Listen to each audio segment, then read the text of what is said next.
दोस्तों नमस्कार, स्वागत है आपका बड़ी खबर बड़े खुलासे में। दोस्तों पूरे दुनिया की नज़र इजराइल और ईरान के युद्ध पर है। लोगों का मानना था कि ये एक विश्व युद्ध में बदल सकता है, लेकिन अभी जिस तरह से युद्ध चल रहा है उसको देखकर ये कहा जा सकता है कि ईरान बिल्कुल अलग थलग पड़ गया है। हालांकि कहा जा रहा है कि पाकिस्तान ने कहा है कि अगर इजराइल ने परमाणु बम आपके ऊपर छोड़ा तो हम आपको परमाणु बम देंगे। अब पाकिस्तान की हालत तो पहले ही खराब है। पाकिस्तान इस स्थिति में नहीं है कि वो अपने देश की पूर्ति कर ले जो उसे झटका भारत ने ऑपरेशन सिंदूर के दौरान दिया है। लेकिन ठीक है, गीदड़ भभकी देने में क्या हर्ज है। लेकिन इसी बीच डोनाल्ड ट्रंप ने ईरान को फाइनल वार्निंग दे दी है और उन्होंने कहा कि अनकंडीशनल आप सरेंडर करिए, परमाणु समझौता करिए और इस पर हस्ताक्षर करें कि हम कभी भी इस परमाणु अस्त्र के बारे में सोचेंगे नहीं तो फिर आपका अंजाम बुरा होगा। डोनाल्ड ट्रंप ने अपने देशवासियों को भी जल्द से जल्द ईरान छोड़ने की सलाह दी है और इस पर ट्रंप ने लिखा कि हमें ठीक से पता है कि ईरान के सर्वोच्च नेता खामेनेई कहां छुपे हैं। वो एक आसान लक्ष्य है। उन्होंने ईरान को बिना किसी शर्त के आत्मसमर्पण करने को कहा। उन्होंने कहा कि देखिए, हमारे पास पूरा आसमान में नियंत्रण है। मतलब ट्रंप ने साफ कर दिया कि भाई हम जो है, आपका जो हेड है, देश के प्रधानमंत्री हैं, राष्ट्रपति हैं, बाकी सब तो इजराइल ने उड़ा ही दिए। सेना के पूरे 7 बड़े बड़े अधिकारी, गुप्तचर विभाग के अधिकारी, ये सबको, कमांडरों को उड़ा दिया और 4 से अधिक जो है वहां पर इनके परमाणु के जो वैज्ञानिक थे परमाणु कार्यक्रम के, वो सब मार गिराए और सीधे उनके बेडरूम तक में मिसाइल गई है। मोसाद ने इतना बेहतरीन काम किया कि उनके सभी ठिकानों को ध्वस्त कर दिया और ईरान में रहते हुए वहां ड्रोन बनाए उन्होंने उन्हीं के लोगों से मिलकर, और इसलिए पूरे सब जगह पे कब्जा है। मोसाद ने पूरे ईरान के अंदर अपने एजेंट लगा रखे हैं और जहां चाहते हैं, जब चाहते हैं वो विस्फोट कर देते हैं और इसके कारण ईरान को लग गया है कि जीत पाना तो संभव नहीं है।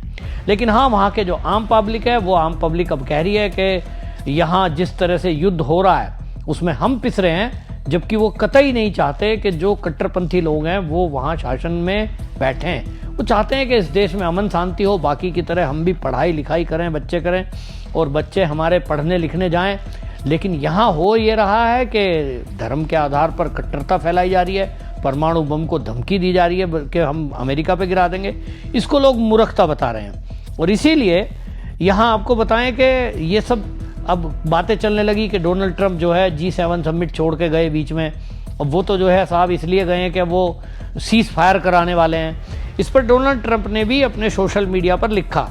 उन्होंने कहा कि जिस तरह की ये बातें चल रही हैं ये सब गलत है और उन्होंने कहा कि G7 है उस समिट को लेकर के जो बातें कही जा रही हैं ये बिल्कुल गलत है। उन्होंने कहा कि मैं वाशिंगटन क्यों जा रहा हूँ, क्योंकि इसका एक निश्चित रूप से युद्ध विराम से कोई लेना देना नहीं है। इसका ताल्लुक इसमें कहीं ज़्यादा बड़ा है, चाहे वो जानबूझकर हो या अनजाने में।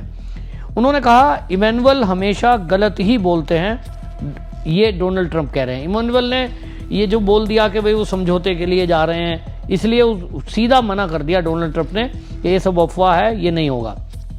इस पर आपको बताएं कि पहली बार चीन की भी प्रतिक्रिया आई और शी जिनपिंग ने ये कहा कि इजराइल और ईरान के बीच जो 5 दिनों से जंग चल रही है इसमें वो कहते हैं कि भाई इसमें टकराव बहुत चिंताजनक है और उन्होंने कहा कि ये जो है बहुत तनाव बढ़ गया है और इसीलिए सैन्य कार्रवाई जो हो रही है इस पर युद्ध विराम होना चाहिए।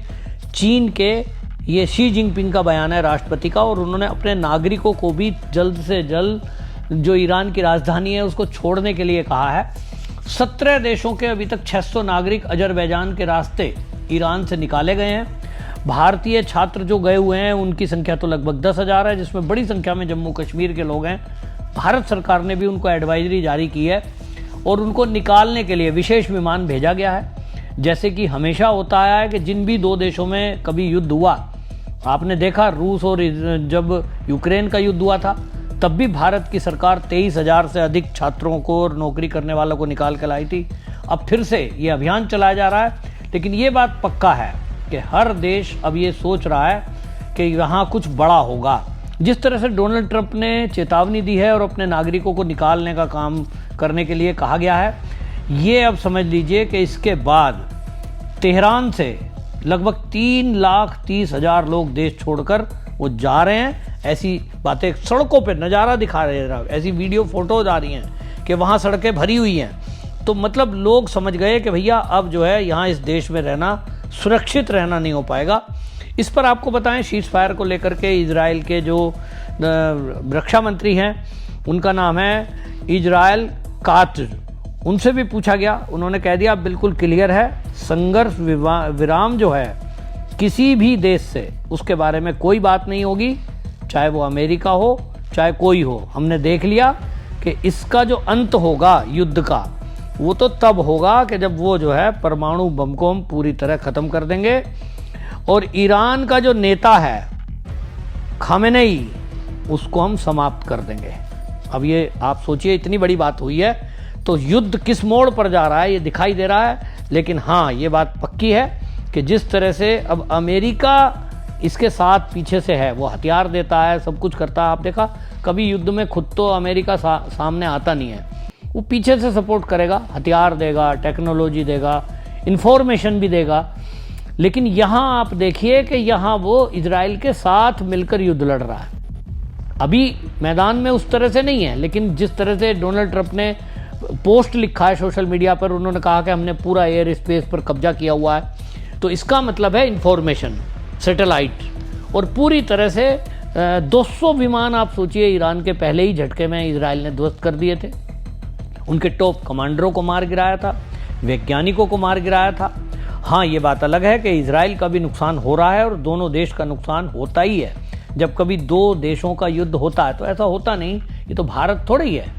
भारत का देखा ना आपने, भारत ने ऑपरेशन सिंदूर किया तो पाकिस्तान के साथ तुर्की भी मिला हुआ था, चीन पूरा हथियार उसको दे रहा था, यहाँ तक कि अमेरिका के भी फाइटर जेट पाकिस्तान में मौजूद हैं। उनका इस्तेमाल हुआ है नहीं हुआ ये बाद में खुलासा होगा, लेकिन इतना तो जरूर है कि चीन ने तो खुलकर हथियार दिए। तो भारत का जरा भी नुकसान नहीं हुआ, एक भी मिसाइल नहीं आ पाई, एक भी हमारी बिल्डिंग तबाह नहीं हो पाई। झूठ फैलाया गया वो बात अलग था, उसका खुलासा खुद हमारे देश के रक्षा मंत्री और मोदी जी ने किया। तो भारत जैसा तो कोई नहीं है जिस तरह से डिफेंस सिस्टम हमारे देश का है, ये तो ऑपरेशन सिंदूर ने देख लिया। लेकिन आप सोचिए, हाईटेक कहलाने वाला इजराइल, वहाँ भी कई मिसाइलें गिरी हैं और उसका भारी नुकसान भी हुआ है। जो उसका मोसाद है, गुप्तचर एजेंसी, उसके मुख्यालय पर भी मिसाइलें गिरी हैं, उसका काफ़ी नुकसान हुआ है। तो ऐसे में अब ये युद्ध निर्णायक मोड़ पर है और निर्णय होकर ही रहेगा। ये ज़्यादा लंबा चलना नहीं है, घुटने टेकने को जनता तो तैयार है। जनता तो कुछ पाकिस्तान में भाग रही है, कुछ जो है अलग अलग देशों में जा रहे हैं, अजरबैजान में जा रहे हैं। तो ईरान को ज़्यादातर लोग छोड़ चुके हैं, लोगों को समझ में आ गया कि यहाँ पागल लोगों ने शासन किया हुआ है, ये किसी हद तक रुकने वाले नहीं है। लेकिन एक ताज्जुब की बात देखिए, भारत के अंदर बड़े पैमाने पर सोशल मीडिया में बहुत सारे लोग ईरान के साथ खड़े हैं। ये वो लोग हैं जो गाजा के साथ भी खड़े थे, ये वही लोग हैं जो ISIS हो या पाकिस्तान का कोई आतंकी संगठन, उसका जब आतंकवादी मारा जाता है या वहाँ कोई भारत कार्रवाई करता है तब ये चैं चैं करते हैं, यानी रोने लगते हैं।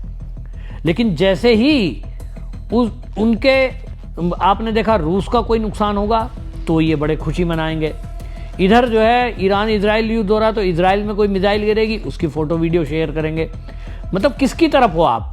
कट्टरपंथी लोगों की तरफ बहुत सारे लोग सोशल मीडिया पे हैं और भारत के अंदर भी ऐसे लोगों का कोई कमी नहीं है कि मतलब आप सोचिए, उसको मानवता के नाम पर वो उसको तो कहेंगे कि इजराइल ने ऐसा क्यों कर दिया, गाजा की तरफ हमले क्यों कर दिए, उसकी जो बच्चियों को उठा कर ले गए, उनके साथ बलात्कार हुए, हत्या कर दी, उस पर कोई बात नहीं करेगा।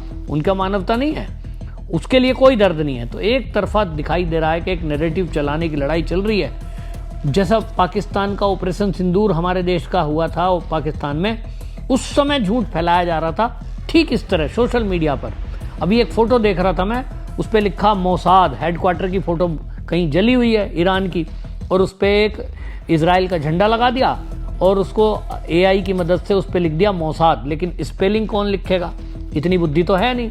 तो वहाँ मोसाद में AA लिखना था लेकिन सिंगल A लिख दिया। और दूसरी बड़ी बात कि वो जली हुई बिल्डिंग में इजराइल का झंडा लगा दिया, ये बताने के लिए कि ये इजराइल का ही मोसाद का हेडक्वार्टर है।